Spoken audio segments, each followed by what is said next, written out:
నెల్లూరు జిల్లా వైఎస్ఆర్ కాంగ్రెస్ పార్టీ అధ్యక్షులు కాకాని గోవర్ధన్ రెడ్డి పోలీసుల నుంచి మరోసారి నోటీసులు అందుకున్నారు.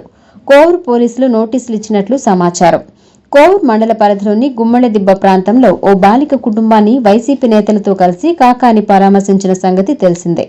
ఈ నేపథ్యంలో ప్రభుత్వంపై అసత్య ఆరోపణలు చేశారంటూ ఆయనపై కోవూరు పోలీస్ స్టేషన్లో ఎఫ్ఐఆర్ నమోదు చేశారు.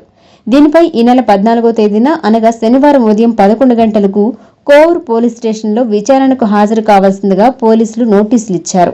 బాలిక కుటుంబాన్ని పరామర్శించడమే నేరమా అన్నట్లు పోలీసులు వ్యవహరిస్తున్నారని పలువురు వైసీపీ నాయకులు మండిపడుతున్నారు.